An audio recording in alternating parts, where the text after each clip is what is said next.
Oh, everyone, thank you so much for coming to the annual Jeffrey and Joyce Myers Lecture Series. I think this is the first time we've been in person since 2019, so it feels really great.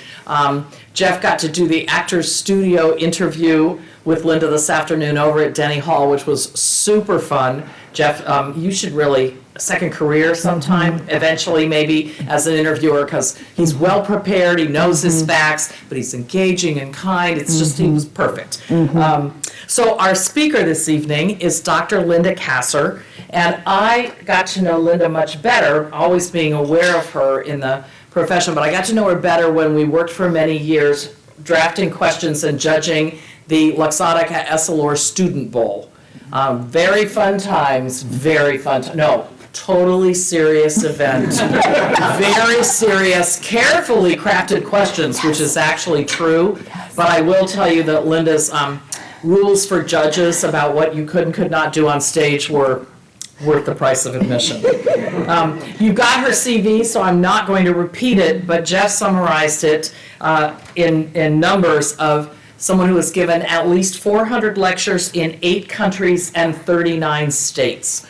And she's right now kind of on an awards tour because she drove in from Bloomington, where she received Indiana University School of Optometry's Distinguished Alumna of the Year award. So she's on, I don't know where you're headed for your next award as you drive from here.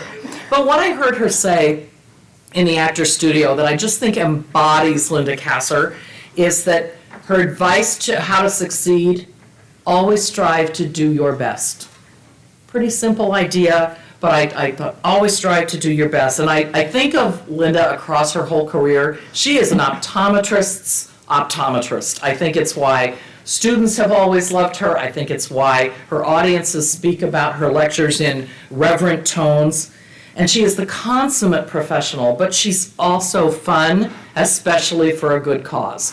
So I will tell you, I've seen her go down in a dunk tank for charity, I believe that was. And then I think there was a share to Dennis Pardo's Sunny, complete with costume. Yeah, I got lasers, yeah. Also for a good cause. So just in thinking that, she's wonderful and she's so serious, she has a wickedly fun side. So please join me in welcoming my dear friend and valued colleague, Dr. Linda Casser. Oh, thank you. Thank you. Carla, thank you so much for that wonderful introduction and personal introduction, and warm greetings to all of you. Thank you so much for being here. I'm deeply honored, and the words are insufficient. I'm deeply honored to be the 14th Jeffrey and Joyce Myers Lecturer. I sincerely thank Carla Zadnik, the Optometry Executive Committee. Your support is deeply appreciated, both personally and professionally. And many thanks to Carol Wilcox for her usual excellent communications and efforts, much appreciated. Just delighted to be with all of you for so many reasons. So again, to Dr. Jeffrey and Joyce Myers, what a wonderful tradition you've created. I had an opportunity to learn more about your background and just your impressive support of the college, the university, the profession, and colleagues who are privileged to serve as Myers lecturers. So thank you for all that you do. And I happened to come across your editor's letter in Buckeye Magazine, autumn of 2018, that says, "What is your attitude?" And I love your last sentence to the second paragraph. "Have you taken some time this season to think about what you are grateful for?" And I am grateful to be here from the bottom of my heart. So it is truly humbling to look at the list of your past Myers lecturers. Dr. Borish was my faculty member at IU. He taught me clinical procedures and contact lenses, and was your inaugural Myers lecturer. And Dr. Lou Catania, as you'll hear, has been a career-long mentor and friend to me. And I love this picture of the two of them at an academy meeting. It really says a lot, I think, about their relationship and how they view each other. So I retired exactly 3 months ago today from PCO Salus. It's interesting to now be at the stage of my career looking backwards rather than forwards. And when I was packing up my office, obviously, there were lots of things I remembered, but it was interesting how much I hadn't thought about in a long, long time, and people I hadn't thought about in a long, long time. So it was obviously very bittersweet, but a wonderful opportunity to take a path down memory lane. And that links to my presentation tonight. So thanks to Carla's wonderful and usual and customary guidance and mentoring, I've titled my presentation for you, A Look at the Profession of Optometry. And I'd like to just offer some thoughts on my own pathways, the routes and paths I've taken, and some perspectives, what I've experienced and learned from during those pathways. And I do have a participatory musical finale. More to follow on that. So I entered optometry school in a fall of '74. I was a chemistry major at Northwestern prior to applying. I applied to 2 schools because I wanted to have a campus experience. And Dr. Myers was kind enough to point out I was interested in another Big Ten campus experience. So, Carla, I'm not sure I've ever mentioned this to you, but I actually interviewed at Ohio State. I did not get accepted to Ohio State. Back then, you were accepting 2 out-of-state students. I did come to campus and interview, but even though I did not have experiences in the shoe like I hoped I would, many football games, I was at IU when Bobby Knight won the Big Ten, or the NCAA basketball championship, the perfect season. It was so much fun to be on campus during that. And I want you to know that matriculating at IU worked out wonderfully for me, personally and professionally. And thank you for your wonderful impact, your positive impact before my career, and finaling with the Myers lecture at the end. Bookends, wonderful bookends, thanks to Ohio State, the Ohio State University, so thank you for that. I also want to congratulate you on the 100th anniversary of the shoe. Very exciting. More to follow on that later. So I want to just mention that, and Dr. Myers and I talked a little bit about this afternoon under his kind guidance. Sometimes the names have not been changed in my presentation to protect the innocent. And that's really my way of acknowledging the past. Things change, professions evolve, people change, and that's a good thing. And I think we need to remember the past and how we got there. So I am going to include some Ohio State shout-outs. I apologize in advance. Not all of you are included, and I may do some things incorrectly, so my apologies ahead of time. But as I mentioned, my hope tonight is to share about my pathways and what I saw in the profession for the last 44 years in optometric education, with the hope of having been part of and contributing to substantive positive change and evolution of the profession, as you are all doing now. And as Dr. Moody reminded us at the plenary session, the past is always present. So, Don, I thank you for sharing that remembrance during the plenary session. And please know, juxtaposing your picture with caution tape is not intentioned, by the way. That's just coincidental. Exactly. So, my apologies about that. So my first pathway as an optometry student, in summer of 1977, I believe I was one of the earliest optometry students to be assigned to a Veterans Administration medical center. Between my 3rd and 4th years at IU, we had an opportunity to do a voluntary 6-week rotation. I did it at the Cleveland VA. I shared this with the NAVAO during one of its meetings a few years back, and Bob confirmed that he thinks I was one of the earliest students to rotate to a VA. And that was also the year, 1977, that Bob was helped to found the NAVAO, the National Association of VA Optometrists, and he served as their inaugural president. So I'm sorry Bob is not with us this evening to acknowledge him. But no surprise, and I think it's true for our VA rotations to this day and why they're so valued in optometric education, it was a terrific experience. I was in the Department of Ophthalmology. It brought my textbook learning about ocular disease and therapeutics to life, and it really fueled my interest to pursue a residency program because I was excited about what I was learning, but I wanted to learn more. So I did apply for a residency program. I was on the front end of shifting demographics in optometry classes, so I wasn't the first, obviously, but I was kind of in the beginning of the wave of the change in gender. My class, the class of 78 at IU, had 65 students. 15 of us were women, so about 23%.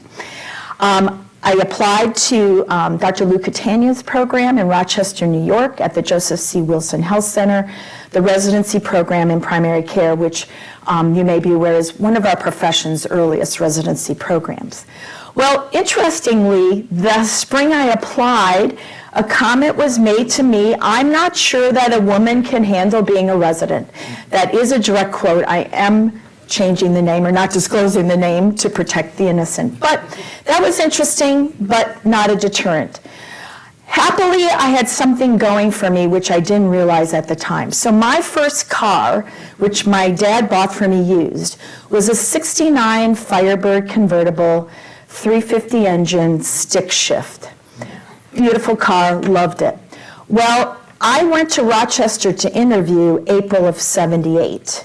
The previous month, March of 78, Dr. Catania was giving a CE lecture in the Chicago area.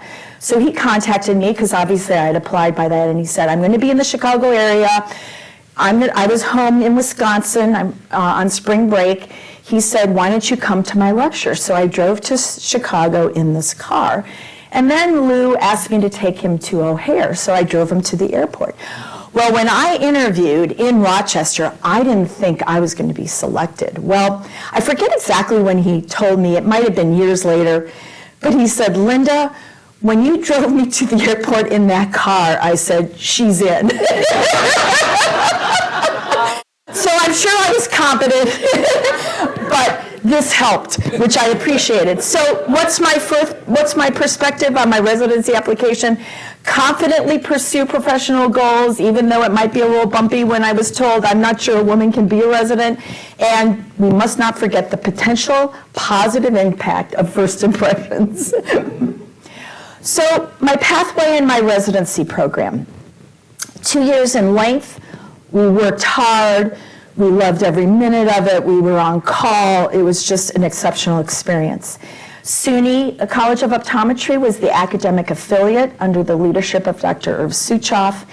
And since there were 4 residents, 2 first year, 2 second year, we had an opportunity to rotate to SUNY's campus in Manhattan every 4th month, which was wonderful professionally, but also very wonderful personally, great experience. So it was an exceptional experience for me professionally and personally. So this is me at the health center. What I wanted to mention is 2 points. First of all, optometry served as the entry point for eye services. So if a patient needed ophthalmological care, they received it after we examined them and referred them. But I think, if you agree, for 1978, teaching tube, BIO on the wall, but also a keratometer, which we used, and I'll talk more about that later frequently. To me, this is representative of the residency in a lot of ways in primary care optometry. So well-equipped. And I had exceptional mentors. Lou Catania on your left, Barry Thorne in the middle, an exceptional clinician, and Murray Fingerette. Murray had completed the residency before I did and stayed on as staff before he went to UAB, before he went to St. Albans in New York. As you have experiences perhaps in your own residencies or your PhD programs, they became career-long friends and colleagues, absolutely shaping my career. My career would have been very different without these wonderful folks and colleagues. So the Rochester Medical Group had a reunion in 2005.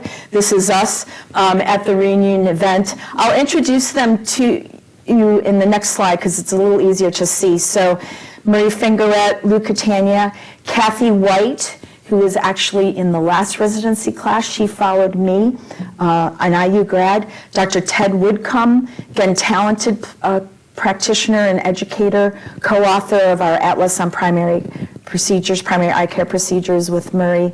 Stu Samuels, very successful practitioner in North Carolina.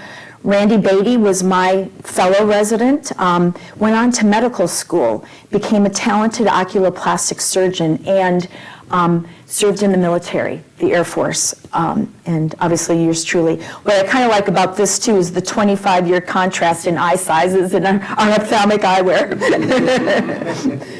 So a perspective on my residency program.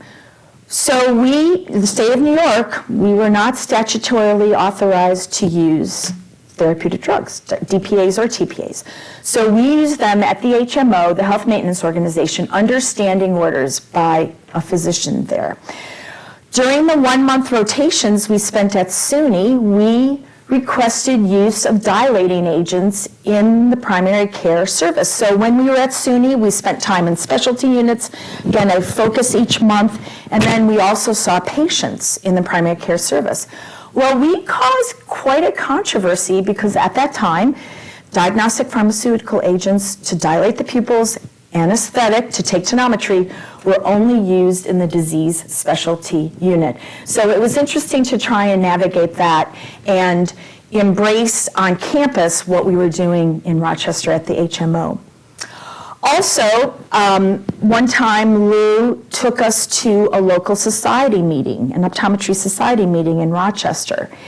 And it was interesting, we kind of came in as a group, about 6 of us from the HMO, and we walk in and the room goes silent because what I didn't realize, I mean, I was naive and that was good. We were viewed as pretty controversial and a kind of renegade. So it was interesting the reaction we got when we walked in the room. And then unfortunately, there was a challenge to the program and what we were doing at the HMO that went to the State Department of Education. So unfortunately, the residency was rather short-lived. I think there were 3 cohorts of us. It ended in '82. In fact, Kathy White, she only had really like 1 year of the 2-year, and then Lou left for PCO at that time. So fabulous program that during those times was subject to the realities of our profession using diagnostic and therapeutic agents. So it was interesting to live through that. So we were on the front end of medical eye care in optometry, which was exciting, but not without its challenges. Like, I think a lot of us who did residencies, I gained a lot of confidence. I felt energized, ready to take on the optometric world. I felt well prepared to deliver high quality, comprehensive optometric care. I decided I wanted to pursue a career in academic optometry, and I applied for 3 faculty positions in 1980, but I received a mixed reception. In one of the 3, and again, not mentioning names, "We don't want you here." That's a direct quote. "We don't want you here," because we were treating using medications in optometry. So I hope you would agree now that we can't conceive of adequately caring for our patients without using pharmaceutical agents. To me, especially if I'm fitting contact lenses, I definitely need to have that available if needed. So again, not to belabor the point, but it's interesting having lived through that process in our profession in a lot of ways. Not that I was alone. So I was fortunate to be hired at PCO, Pennsylvania College of Optometry, for my first faculty position. PCO, under Dr. Norman Wallace at the time, built the first freestanding interdisciplinary clinical facility in 1978. So when I joined, the Eye Institute was 2 years old. I served as chief of one of the primary care service modules. They adopted a modular development to its clinical services. I believe it was innovative clinically and educationally. We had a very active residency program. We had an ophthalmology consultant in each module who would come an afternoon a week to see patients that we wanted to consult with them with. We had a pharmacy on the lower level, staffed by a pharmacist. Excellent specialty services in the Eye Institute with talented faculty members. A very active continuing ed program, which I was fortunate to be involved in, and a very energized and collegial faculty. This is my PCO Primary Care Doctors of Optometry Faculty Wall of Fame. And I am so sorry that there's no time to mention each of these wonderful colleagues individually. But these are the 18 ODs I had a chance to work with for 4 years, and Dr. Charlie Mullen was executive director of the Eye Institute at the time. We were also truly fortunate to have the support of 2 wonderful ophthalmologists who really made what we could do at the Eye Institute possible. So Dr. Joe Tolan is an alum of PCO, was an alum, but then he went on to medical school at Hahnemann Medical College in Philly, and he joined the PCO faculty. It was under his standing orders at that time that we used therapeutics at the Eye Institute. And because of his support of his optometric colleagues, he sustained a lot of legal and political challenges. He testified for our profession in many states on behalf of TPA utilization, and truly without his career-long commitment to optometry and his support of PCO and the Eye Institute, we could not have administered the strong medical optometry model that PCO did at that time. In addition, Dr. Ed Deglin was a retina specialist, is a retinal specialist. He has since retired from PCO. But to his credit, on his homepage, his website for his practice, he listed being a faculty member at Salus, which sometimes, as we know, didn't often happen. Consummate gentleman, clinician, educator, and mentor. So those 2 gentlemen really made an immensely positive impact on what we did as doctors of optometry at the Eye Institute. So 3 years in to my faculty pathway, an article was published, Will Women Ruin Optometry? Now there is a subtitle here which is hard to see because of the 3,000-point font of ruin. The subtitle, Experts Ponder the Impact of Female Doctors. The article spoke of women invading the profession and the emotional strain that would result. It contained quotes from anonymous sources, including one colleague citing the anticipated flack in the profession. So 3 years into my faculty career, that was interesting to see that article appear. And to offer a perspective, again, rightly or wrongly, and probably unconsciously, I have generally not been one to think much about gender and optometry specifically, but people pointed out that role modeling was more important than I realized. So that was my deficit, not being more sensitive, I think, early on. As my career unfolded, like many others, and many in the room, I received positive feedback from female colleagues who observed me completing a residency program, observed my visibility, again, like others, in the area of medical optometry, especially when I was doing a lot of CE, especially as states were expanding their scope statutorily. And female colleagues saw my organizational involvement in optometry. So obviously, a lot has changed in our profession from a gender perspective, and many more changes we know are needed from a diversity standpoint. So I truly applaud the efforts of ASCO, Dr. Zadnik, I know is very heavily personally involved, and others who are helping to change that. I think for me, gender was the diversity issue of my, and I'm seeing Roanne Flom in the room too. I'm not sure you agree with that, but I definitely felt that was the case. So 37 years later, I did have occasion to write an editorial. The Hindsight Journal of Optometry History in January of 2020 decided to have 2 theme issues on women in optometry, so I had the pleasure of writing the guest editorial, Are Women Ruin Optometry? I'm in a finale with a few thoughts from that editorial. You might imagine what my response was to that question. Summer 84, my faculty pathway continued. I went back to my alma mater and spent 13 very enjoyable years at the IU School of Optometry. I'm sure you know the main campus is in Bloomington. The School of Optometry is in Bloomington. But the school, starting in 1976, wanted to expand its Indianapolis presence to provide more diverse patient opportunities for the students. So I directed Indianapolis-based clinical sites where 4th-year students rotated, and I had an opportunity to share this afternoon, just loved it. To me, it was like having a private practice since I was 50 miles away from campus, but yet with the academic connection. worked with wonderful staff, wonderful faculty members. It was a time of urban development in Indianapolis. There in Indianapolis, you're probably aware, is a joint IU-Purdue campus, IU-PUI, Indiana University, Purdue University at Indianapolis campus. Our first clinic was just across the street, and we were part of the urban renewal efforts. And just really enjoyed opportunities to connect with the community. Like those of you who are in practice or have been in practice, reaching out to the community is important to build the patient base, and just had wonderful opportunities to get to know the communities around us. So this is the Walker Theater building. The IUPUI campus is right across the street. This is Madam C.J. Walker's building. She was the first female African-American self-made millionaire due to her hair care products line in the 20s. So this was the entrance to our clinic. Here's the door.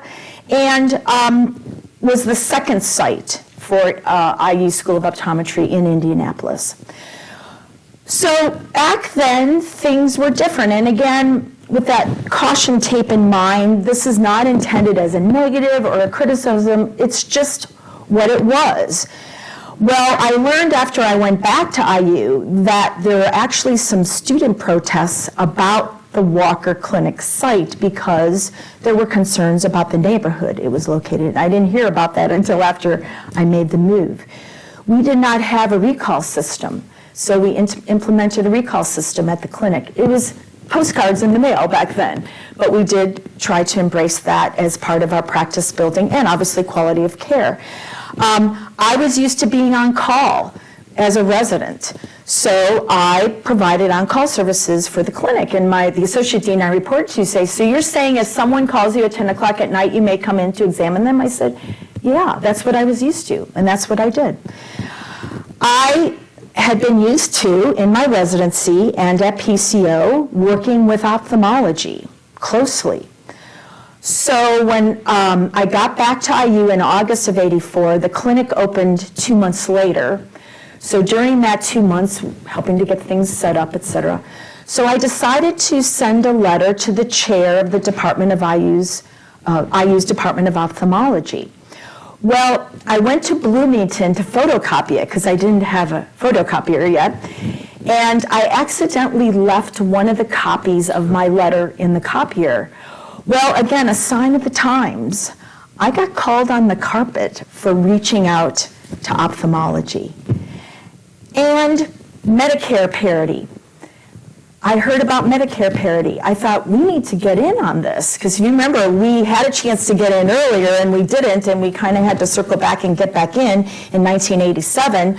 So I mentioned to folks, I said, I think we need to be in on this, but I was sort of, at that point, on a limb on it. So some of you may have heard me say in past presentations, I actually paid my own way to go to a seminar to learn how to bill Medicare, because it wasn't quite received yet. So again, not a criticism, just to share with you some of that pathway at that time. I was also tenured and promoted to associate professor at IU, which I was very proud of because of my off-campus clinical educator and clinic administrator roles at that time. But since I was off campus, I really needed to learn how to do that successfully. That's why I think ASCO's Summer Institute for Faculty Development is so valuable. Carla's been involved in that for many, many years, especially being remote.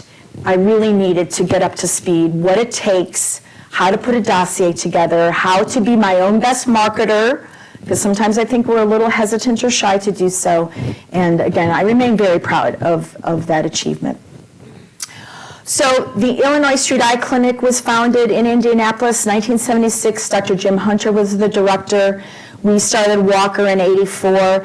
We broke the ground in 1992 for the new facility. And of course, we celebrated afterwards, and the theme of our party was "The Future is Bright." So the groundbreaking was for the Indianapolis Eye Care Center, which opened that November. We had 12,000 square feet on the first floor of this building. So you can't, oh yes, you can. So you can see that's the Walker Theater building in the background. So we moved just a few blocks down the street, still across the street from campus, and we had this beautiful canal. We worked hard, we made the most of the opportunity, and I'm sure perhaps you're familiar with the Indianapolis 500, the spectacle of racing. Well, we had the pedal boat spectacle of racing. Up the canal, they rented pedal boats. So for a few years in May, we had the pedal boat spectacle of racing. Faculty and staff would pair up with students. You can see we're 2 in the boat. So this is me and my student. You know, we've got eyeballs on our shirts. I'm OD, she's OS, and here we are in the pedal boat. And this year we got on TV. You know how in the news they do those local blurbs? Got it. Beautiful. Very nice. Well, what's the perspective? Well, in May of 2020, under the leadership of Dr. Neil Pence and Dr. Brad Sutton, the Indianapolis Eye Care Center moved into the Glick Eye Institute on the IU-PUI campus with the IU School of Medicine, Department of Ophthalmology. And Carla was kind enough to mention the Distinguished Alumni Award I was honored to receive this past Saturday. And I talked with Neil, talked with Brad, talked with faculty who worked with me at IECC at the time, and we all agreed in 1992 this never would have happened. So again, it's interesting to see that perspective 28 years later. So quickly back to my residency, again, residency program in primary care optometry. Dr. Catania's definition was very comprehensive. My month-long rotations, as Dave Damari knows, at SUNY were fantastic. Spent a month in ocular disease, month in contact lenses, so OC disease, Jerry Sherman, Shelley Bass, contact lenses, Maury Poster, BVVT with Irv Suchoff, low vision with Roy Cole and Bruce Rosenthal, just outstanding opportunities. And if you look closely, and I'm standing in front of the eye care procedure sign, in my pocket is a Bell because I loved doing Bell retinoscopy. Now I realize you may disagree with the technique, preferring MEM or something else, but I loved Bell because the patients could ring it so they knew they were focusing on it, and I am passionate about the importance of dynamic retinoscopy to assess accommodation, stability of accommodation, patients perhaps who are developmentally delayed and can't read the letters on the chart. And in my opinion, and hopefully it's different here, I think our profession has lost this too much. So I'm a huge fan of Bell. So I did Bell even while I'm treating ocular disease. So we viewed primary care optometry to be expertise of breadth, embracing all of those components of our profession that I mentioned. And back then, many colleagues were quick to equate primary care optometry with ocular disease, which we did not. That was a part of it. That wasn't it. So I became a fellow of the Academy in 1984. I was interested in attaining diplomate status, but back then, there wasn't a good fit for me. And again, Carla and Jeff know better what diplomates were available then, but contact lenses, I could not be successful getting a contact lens diplomate. Binocular vision, again, my work was at the primary care level, not the depth. So Dr. Felix Barker, who was on the faculty at PCO at the time, had a vision, pun intended, of establishing the American Academy of Optometry primary care section and a primary care diplomate program. So Felix reached out to 5 of us to form the primary care diplomate program working group, which he brought together in 1989. On your left, Dr. Stephen Chun from Berkeley, California. Dr. Doug Hopkins, talented. Unfortunately, we lost him in 2007. Dr. Ann Clark from Arizona. Dr. Felix Barker. Dr. Jeffrey Megan from South Carolina. We met in Indianapolis. I was living there. Doug was living there. Felix was from there originally, so it made sense to meet there centrally. And one of our early planning meetings, we met at the Indianapolis Motor Speedway Hotel, which we thought was the perfect ambiance for our initiative. So in December of 1990, the Academy's Executive Council approved the diplomate program in primary care and the awarding of diplomates. About a year later, some individuals and organizations within our profession voiced disapproval of the term primary care diplomate. So a lot of letters were sent to the Academy, lots of discussions, a lot of debate. And understandably, the Academy's Executive Council decided to rescind the primary care diplomate program. Well, we were not deterred, so we decided to proceed with something, and I forget if we came up with the name or the Academy did, but the Distinguished Fellow Program in Primary Care. So, look at the looks on our faces here. Now, like many initiatives you've been involved with, this group of 6, we bonded. We have a reunion every year at the Academy, just friends since 1989. We decided we were going to get a little cheeky, and I volunteered to get some buttons just for the 6 of us. I can't remember why we came up with this, but the theme on the button is "Eat My Dust." So you can see here, notice I'm holding back my Academy name tag with the ribbons, which is covering the button. So Doug's got his on the inside of his lapel, Felix too, Stephen, a little more conservative, Anne's here. So when we'd see each other in the hallway while we're lobbying and negotiating to try and get this, we're like flashing, just the 6 of us, this "Eat My Dust" button. So we had a lot of fun. Under adversity, we were not deterred. So 5 years later, the Academy reapproved the diplomate program in primary care.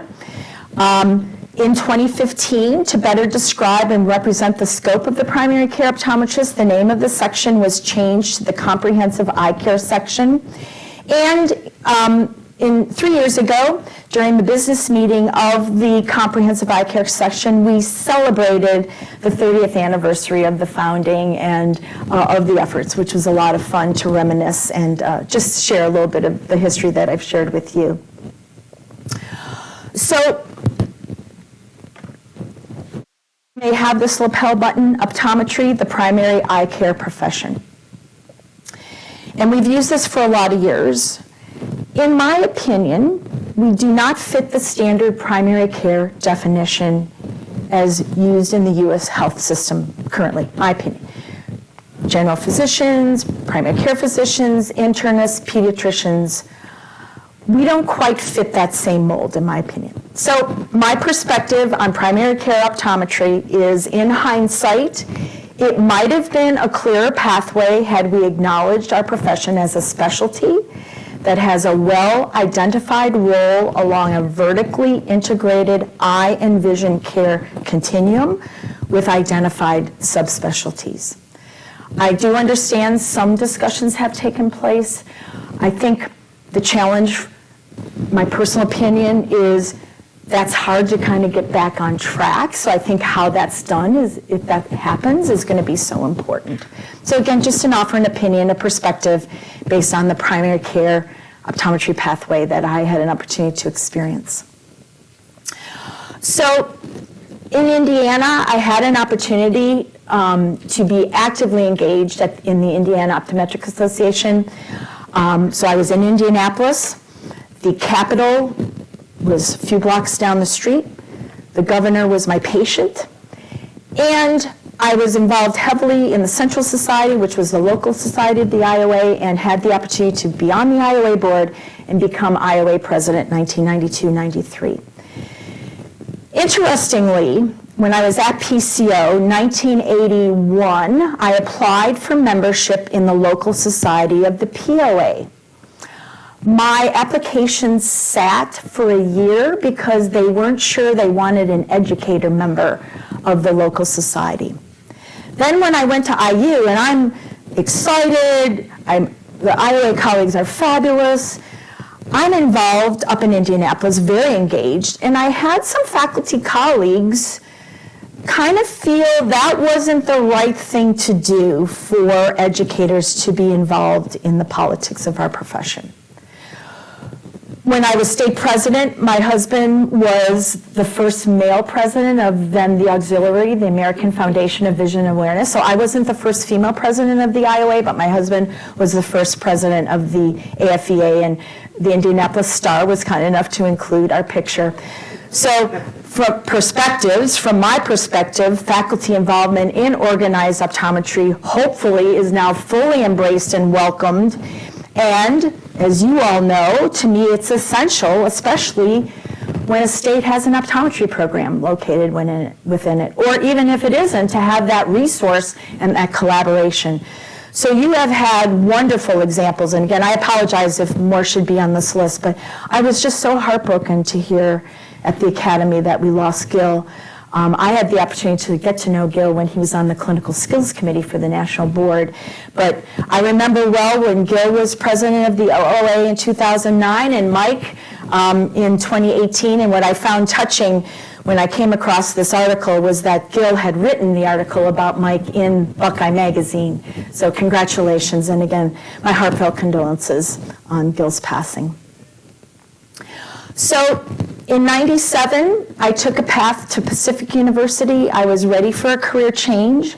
I switched from clinical care, clinic administration to academic administration. I was associate dean for academic programs for 8.5 years. I was enthused about bringing a clinical perspective to that role.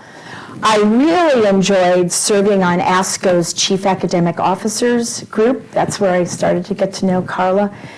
I learned a great deal. I learned so much about learning techniques, teaching techniques, learning styles. I mean, it really was broadening for me in a wonderful way. And that CAO group, the Chief Academic Officers, worked on several projects, including the ASCO Summer Institute for Faculty Development. I had the opportunity to serve with Carla and David Heath and Jan Shari on the working group that put that program together, launched it under Larry Davis's presidential year in 2006. Then I went from Oregon to North Carolina. I was on the staff of the National Board for 3 years. I was Associate Executive Director of Clinical Exams. I was responsible for the PAM exam, the Clinical Skills exam, where I had the pleasure of working with Gil Pierce, and the ACMO exam, which then was primarily for VA optometrists. And it was really interesting. When I first got to my office at the board, it was really weird for me not to have faculty and students in the hallway. But what I really enjoyed and quickly learned to enjoy it, it was a wonderful opportunity to work with colleagues from around the country, from all the schools and colleges. Truly enjoyed working with talented clinicians and educators who were item writers, case authors, exam construction committee members, and exam council members. So truly enjoyed my 3 years with the National Board. I returned to PCO almost exactly 25 years to the day that I left as dean, where I served for 5 years. By then, SALUS had been formed, SALUS University, to include other professions, as you well know. And during my interview stage, it was shared with me that PCO and SALUS had decided to develop an accelerated OD degree program. And it was made very clear to me, appropriately, that if I became the dean of PCO, I would be asked to move that initiative forward. So I assumed my position in January of 2009. Like you all know, as you develop new initiatives or build new clinical facilities, it was a multi-year effort. Program visits, we visited accelerated programs in osteopathic medicine and dentistry, focus groups. My Dean's Advisory Board was heavily involved. We had a faculty working group, developed the program and curriculum. We submitted it to ACOE, obviously had to demonstrate equivalency with the current 4-year programs, discussions with national leaders, and there was a joint ASCO AOA board meeting. The program was launched in 2014. So I believe it was June 2010, I scheduled a meeting with the AOA president at Optometry's meeting. I said, hi, thanks for taking time. Just want to share this with you, what we're working on. I think it's going to be a bit controversial. Well, the president said to me, why would it be controversial? Well, the next year, at the AOA House of Delegates, June 2011, the Louisiana delegation introduced a resolution to the House of Delegates, and as an aside, I'd kind of forgotten about this until I reviewed my files when I was packing up, kind of a protective mechanism, I think. But one of the resolves that all such programs shorter than 4 years be rescinded, resolve that they be rescinded, and that the 2011 AOA House of Delegates in convention assembled directs the AOA president to convey the disapproval by the House of Delegates of accelerated 3-year programs. Now, if I remember correctly, this did not pass, but you might imagine what that was like for me personally, for our college. So my perspective, and already, so that was June 2011, January 2011, even in the popular press, this is USA Today, there was an article, Will Medical Schools Join 3-Year Degree Trends? Talks about Texas Tech starting a 3-year MD program, mentions 2 in Canada that had 3-year options for their MD degree, and Lake Erie College of Osteopathic Medicine for its DO degree, and we visited that as part of our due diligence.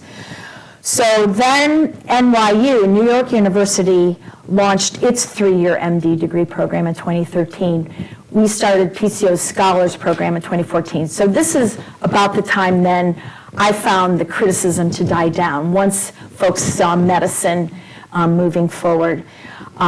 So my perspective, irrespective of one's opinion of an accelerated OD degree program, I do believe it's important for any profession to constructively and substantively discuss and debate topics such as education, educational innovation and reform. At one of the conferences I went to a few years ago, I heard the keynote speaker was Amy Edmondson from Harvard's Business School, and she wrote a book called The Fearless Organization, Creating Psychological Safety. And I really liked her take-home points from her presentation, because to me that's my hope. That's been what I've strived for when I've been in positions to conduct these types of discussions, and what I hope for our profession and for optometric education. So Amy says, the fearless organization permits candor and productive disagreement, invites engagement, supports the free exchange of ideas, and responds productively. So starting in 2012 at Salus, I had the opportunity to become involved in interprofessional education and collaborative practice, IPECP. Terminology varies. Sometimes we use interprofessional practice rather than collaborative practice, but I'm using that inclusively, interprofessional education and collaborative practice. So I had the opportunity to coordinate IPE at Salus for nearly 10 years. I also had the opportunity to represent ASCO at what was the Institute of Medicine Global Health Forum on Health Professions Education, 2013 to 15, and you might imagine IPE was a key component of those discussions. I had a wonderful opportunity to chair ASCO's IPE-CP committee for 3 years, and we had a very productive 3 years. And consonant with those roles, I represented Salus and or ASCO at various IPE-CP meetings. That's where I heard Amy Edmondson was at an interprofessional meeting in 2019. So quickly to offer some perspectives, again, I'm not unique in thinking this way, but I do believe these are correct.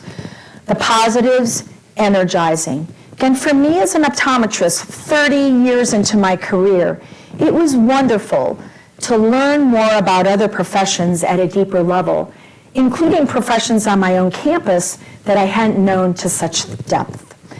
Enhances mutual awareness, understanding, and effective communication, enhances collaboration amongst all members of the community, enhances the education and preparedness of health professionals, and benefits patient care outcomes, although we definitely need more data to document that, especially as I've seen the talk go from IPE to patient outcomes, and we really do need robust data. Challenges, I'm sure you're familiar, relative student cohort size. So on my campus, PCO's class size about 150, speech language pathology about 25. So how do you kind of even the playing field so all students get a quality IPE experience, not just checking the box? Curriculum, how they match up or don't, schedules, room sizes, varying accreditation standards, provider hierarchy. Do some view some professions to be at the top of the pyramid? Is that real or perceived? Variable scopes of practice, perhaps unclear relative roles at times, and most of our accrediting agencies expect optometry students to be supervised by optometrists. One of the projects we worked on at Salus, which unfortunately did not come to fruition, my hope was we could maybe break that barrier a little bit and have other professions in a screening setting, not a patient care setting, but could I supervise an audiology student, say, or an SLP student? We never cracked that nut on my campus, but my understanding through my IPE meetings and discussions is that I think in Arizona, I believe they passed a law at the state level that allows that extra professional supervision in certain settings. Certainly IPE and CP can be time intensive and expensive. Third-party reimbursement for collaborative patient care sometimes doesn't yet exist, and it can be frustrating, no doubt. But to me, the pros way outweigh the cons. What I also learned, in some perspectives I've gained, is that as an optometrist, joined these tables, my impression is that other professions are very used to working with each other, especially in the rehabilitative care environment, because we spent a lot of years as a profession kind of separating ourselves. We were independent, we were different, and I think that has been at a bit of a cost in the IPE environment, my opinion. Accreditations, our current accreditation standards from ACOE are very general. Many professions specifically say you must, and dentistry is included in that, must include IPE experiences. Now, the downside to that is sometimes it's a checking the box thing, and it's doing it just to do it rather than have a meaningful experience. But I am aware of one instance that was shared with me where optometry is on a university campus. They were doing a campus-wide IPE initiative, but the administration of the campus decided not to include our profession because we didn't have specificity in our accreditation standards. And that to me is a huge loss, a huge loss. I don't agree on why they did it, but it's a huge loss. So my next bullet, there are opportunities I know of when we should have been at the table and we weren't. Certainly we are smaller compared to others, so that sometimes is an impact. There is a reality of resources and a lot of the scheduling issues that I shared with you, but the familiarization of who we are and what we do is just so important, and to me, interprofessional education collaborative practice is a wonderful arena for that. So what's needed, like anything, these are rather generic for IPE CP to work. Effective leadership and supportive organizational culture, some degree of infrastructure and resources, enthusiastic champions and willing collaborators, manageable initiatives. Again, I used to say to my team, my IPE folks, we're not changing the world, but we're changing our world. And at one meeting at the Institute of Medicine, I heard something that stuck with me. Even small projects matter, and I totally agree with that. So the rest is real straightforward, and as I said, I believe we truly need to seize every opportunity. So my last pathway that I'll share with you is, like many of you in the room, I've had an opportunity to be involved with ACOE for many years. I've also had the opportunity, based on some lecturing opportunities in Australia that Murray Fingerette was kind enough to involve me in, I became involved in it as an international assessor for the Optometry Council of Australia and New Zealand, which is the accrediting body that accredits all the schools in Australia and the single school in Auckland, New Zealand. Then, about 6 years ago, I applied to become a public member of the Commission on Dental Accreditation. I finished that 4-year term last month. It was a wonderful experience, meeting new people, much bigger profession. It's a 30-member commission with a very engaged, what they call review committee structure that feeds into the commission as the deliberative body. You can see CODA credits over 1,400 dental and dental-related educational programs at more than 800 institutions. And what I really appreciate about CODA, which I think our profession has been very different, is that everything is accredited under the same agency, ranging from dental laboratory, dental assisting, dental hygiene, the DDS, DMD programs, and all of their specialties. And I was sharing earlier, in Minnesota, the state legislature a few years ago established a dental therapy profession as a mid-level group to care for underserved populations. Again, my impression is the dental profession wasn't wild about that happening, but they quickly embraced it. And to me, that's to their credit.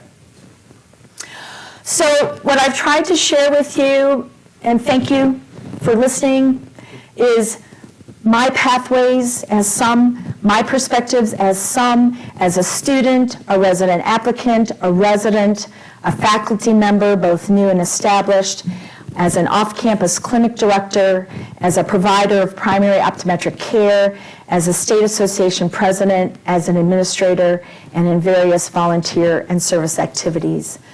As members, you as members of your college and university communities, you make a positive difference in the lives of colleagues, students, residents, staff members, and patients every day in the ways that you realize and don't realize that you influence their pathways and their perspectives. So please know that your work and efforts are appreciated, and as you well know, by the nature of what you do, your positive influence gets multiplied exponentially as your students go on to do their own good work. So in addition to your positive influence as an educator, as you well know, effective leadership influences others in a positive way.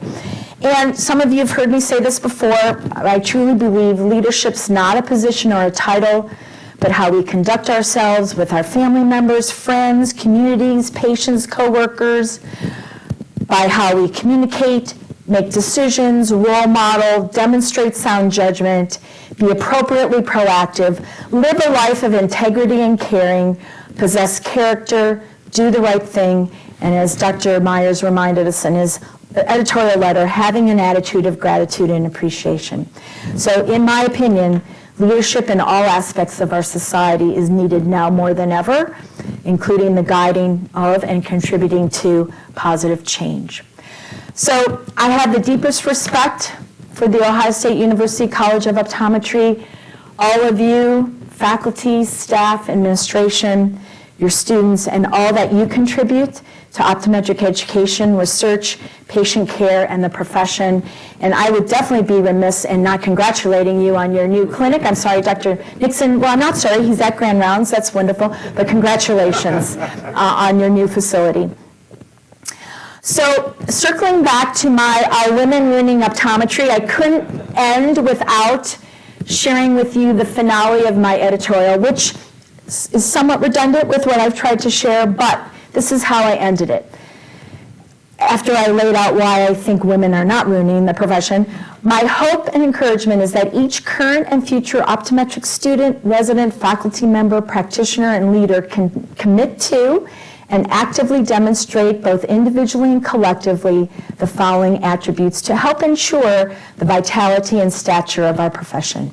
Actively embrace a caring, patient-centered approach, project confidence, practice strong communication skills, including active listening, model a dedication to excellence, tell and show who we are and what we do and our role in the healthcare arena, commit to inclusivity, value constructive debate while fostering a culture of unity and civility, unlearn stereotypes that interfere with interpersonal skills and interactions, collaborate both intra and interprofessionally, serve as a mentor and positive role model who supports caring and leading, foster a sense of community, be action-oriented, especially in envisioning and articulating optometry's future, always be passionate about the profession, and celebrate the contributions of the optometric profession throughout its history.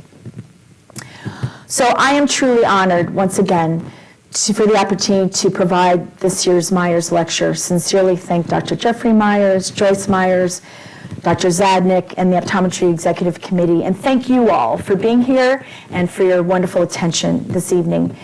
While not always easy, as you may have noticed, my 44 years in optometry and optometric education have been rewarding, stimulating, and the source of deep and lasting collaborations and friendships. I wish the same and more for all of you as you continue to experience and forge your own pathways, and in doing so, discover new and exciting perspectives that will shape the future of our profession.